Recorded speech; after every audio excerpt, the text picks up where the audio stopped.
Bienvenidos a Cuba Tunay Radio. Soy Alberto Cordoví Benítez y hoy tenemos una invitada especial. Ella es Yara Hernández Echavarría, una talentosa música cubana que habla sobre un instrumento muy peculiar en nuestra isla.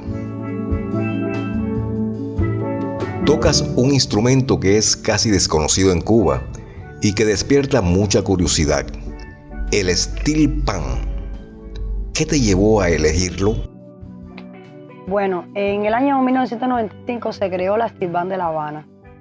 El creador es mi tío y junto con él empezamos esa aventura. Son unos instrumentos maravillosos de los cuales me enamoré, su sonoridad, y decido ya en el 2017 hacer Clave de Acero con mis propias composiciones. ¿En qué grupo tocas ahora? ¿Qué repertorio tienen montado? Bueno, mi agrupación se llama Clave de Acero, es la actual agrupación que dirijo, y el repertorio es variado, pero principalmente defendemos la música popular cubana. Hoy nuestra invitada nos hablará del por qué el steel pan es raro en Cuba. Eso será ahorita, porque ahora te pido que te suscribas, actives la campanita y le des like. Valoramos mucho ese lindo gesto de tu parte. Pero Yara, cuéntame algo. ¿Cómo se afina un steel pan? Bueno, el steel pan se afina a martillo. Existen algunos sofisticados que tienen un afinador que es como unos gatos que empujan la nota hacia arriba y la bajan en dependencia de la colocación que se le ponga, ¿no?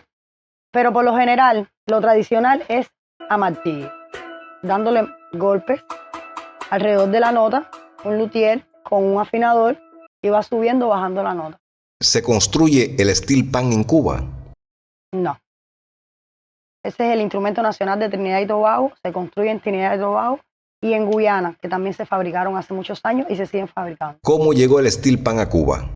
Bueno, según el conocimiento que tengo, en el año 1984 se hizo una banda de tocadores de steel pan en la antigua Guana de Acero, la Antillana de Acero, la antigua Antillana de Acero.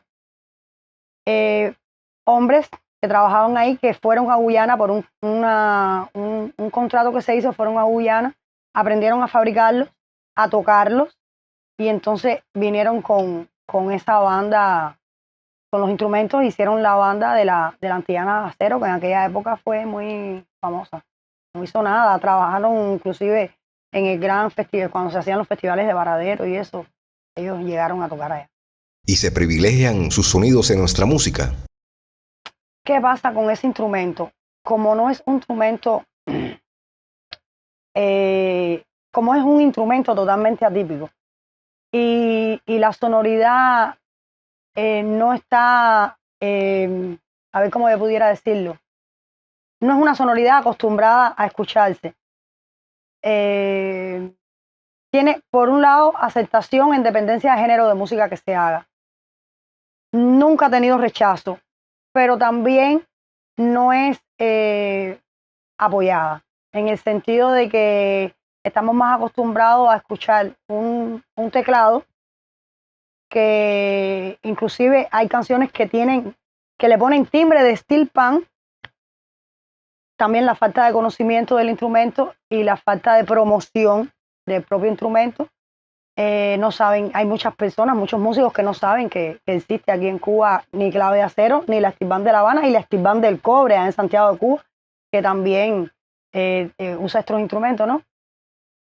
Pero más bien no es que sea rechazada, sino que es falta de promoción, falta de que se vea que existe ese tipo de instrumentos aquí y que con él se pueden hacer muchísimas cosas.